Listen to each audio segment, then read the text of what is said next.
봅시다. 오늘은 단위행렬이라고 얘기하는 형태의 모습과 그 다음에 두 번째로 배우는 건 케일리 해밀턴의 정리라고 얘기하는 것을 두 가지를 배우도록 할 거예요. 우선은 단위행렬이라고 얘기하는 것은 이렇게 생각하는 게 좋아. 뭐냐면 이런 개념이어야 돼. 그러니까 우리 1차 함수에서 보게 되면 기울기가 아래로 내려가는 함수의 형태를 띠고 있을 때 요 부분에는 머릿속에 기억하라고 알려주는 거야. 반드시 1이 들어가야 돼. 1. 몇 개가 되든지 간에 1이 들어가야 되고, 내가 지금 대각선으로 3개를 1을 적어 놓으면 나머지에는 다 0을 적어주면 돼. 이렇게 0을 적어주는 요런 행렬을 우리가 단위행렬이라고 얘기한단 말이야. 그러면 단위행렬이라고 얘기하는 건 뭐냐? 지금 우리가 뭐 배우고 나서 단위행렬 배우는 거야? 행렬의 곱셈 배우고 나서 단위행렬 배우잖아. 그지? 그래서 단위행렬의 모습들을 보게 되면 1로 그리라고 그랬단 말이야. 그러면 정사각행렬에 대해서만 지금 우리가 얘기를 한다고. 정사각행렬 중에서. 그러면 1차 정사각행렬이면 1로 끝나는 거야. 2차 정사각행렬이면 1 적고 나머지는 00 적으면 돼. 3차 정사각행렬이면 위에 적어놓은 것처럼 이렇게 해놓고 나머지들은 다 0을 이런 식으로 적어놓으면 3차 정사각행렬이야. 이런 식으로 하는데 단위행렬 왜 배워요? 라고 얘기할 때 얘들아, 우리가 덧셈에 대한 항등원 행렬에서 모습을 보게 되면 영행렬이라고 그랬고, 그지? 덧셈에 대한 여권에 대한 형태를 보게 되면 -a라고 얘기한 형태를 배웠잖아. 그럼 곱셈에 대한 것도 한번 해보잔 말이야. 그러면 우리가 수에서 배웠을 때 이런 걸 배우지?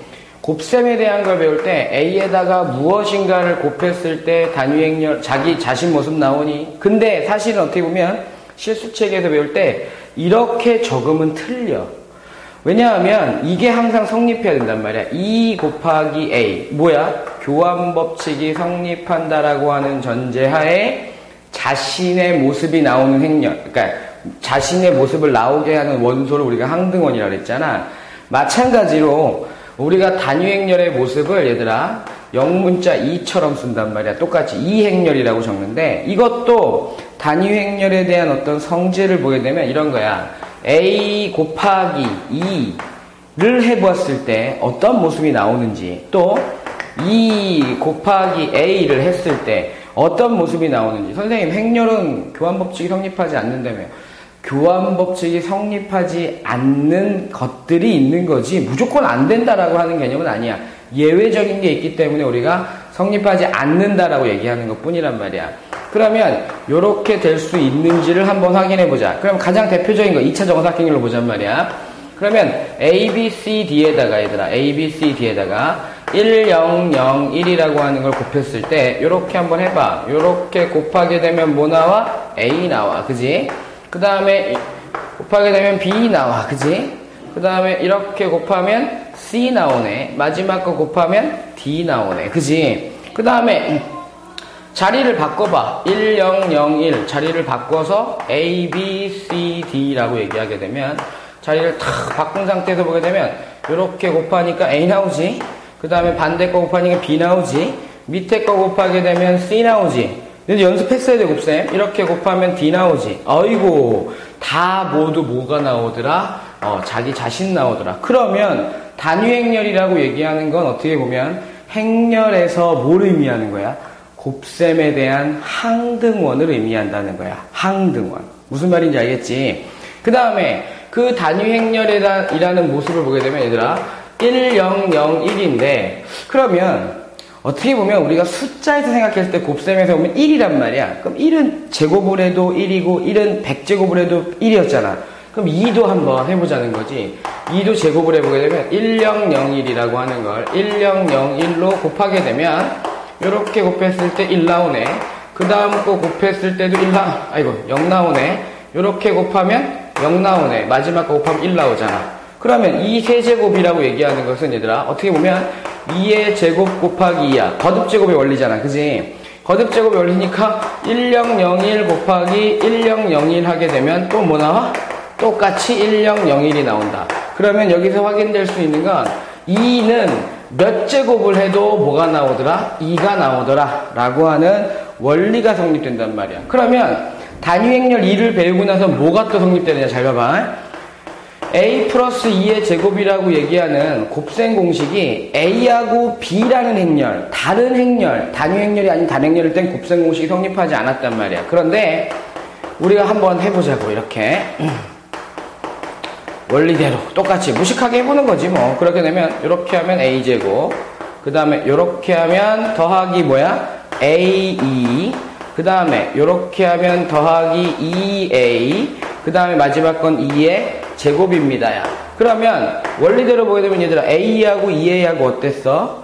A 곱하기 2행렬과 A란 행렬과 단위 행렬 곱한 거나 단위 행렬 곱하고 A 곱한 거나 어떻다 그랬어? 그냥 A라 그랬지, 그지? 제목에 나와 있는 것처럼. 그러면 2A가 되고, 야 2를 제곱했어. 그래도 뭐야? 2가 나오지? 그러면 A라는 행렬과 단위 행렬에 대해서 제곱이 돼 있다, 세제곱이 돼 있다, 이런 형태가 보인다면 머릿속에 떠오르는 거 뭐야? 곱셈 공식 또는 인수분해의 원리를 사용할 수 있다라고 하는 거지.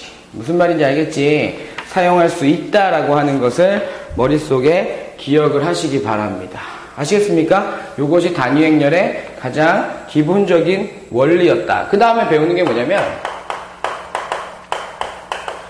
케일리 이렇게 해놓고 해밀턴의 정리라고 얘기하는데, 케일리 해밀턴의 정리라고 얘기하는 것은 누군가가 뭐 이런 사람들이겠지, 그지? 이런 사람들이 케일리라는 사람과 뭐 해밀턴이라는 사람이겠지 뭐. 그 사람들이 행렬, 어떤 행렬이냐면 2차 정사각 행렬에서 어떤 특별한 정리, 증명에 의해서 찾아낸 것을, 뭐 증명에 의해서 발견해낸 것을 어떻게 보면 공식화해 놓은 거야. 무슨 말인지 알겠지? 어떤 건데요? 라고 얘기할 때 A라는 행렬이 A, B, C, D라고 되어 있고 단위 행렬 2라는 행렬이 1, 0, 0, 1이라고 되어 있어. 2차 정사각 행렬이야. 근데 A, B, C, D는 우리가 알고 있는, 모르는 미지수가 아니라 알고 있는 상수야. 그럴 때 항상 이게 성립한데 A를 제곱하고 마이너스 A 플러스 D를 해서 다시 행렬 A를 곱하고, 이건 실수배야. A하고 D를 더하라는 거야. 더하기 AD에다가 빼기 BC 한 다음에 단위 행렬 2를 곱하게 되면 0행렬 나온다라고 하는 원칙이 성립하는데, 이거는 직접 해보면 답이 나와. 사실은 0행렬 나온다는 거. 근데 이거는 반드시 성립하는 거야. 알았니? 반드시 성립하지만 반대로 가는 거. 반대로 가는 건 성립할 때도 있고 성립 안 할 때도 있다라는 것을 외워둬야 돼. 기억하고 있어야 돼. 즉 여기라고 얘기하는 건 항상 얘들아 반대로 갈 때는 성립할 때도 있고 성립하지 않을 때도 있잖아. 그 이유는 첫 번째, 대부분의 여기서 보게 되면 얘들아 여기 보게 되면 인수분해가 되기 때문에 나중에 문제를 보게 되면 A가 K2의 형태가 됐을 때는 역으로 갔을 때 A에 대한 행렬을 찾을 수가 없는 상태가 나올 수도 있다는, 여기 성립하지 않아. A가 K2가 얘들아 아닐 때에는 여기 성립할 수 있다라는 개념으로 모습을 찾아낼 수도 있습니다.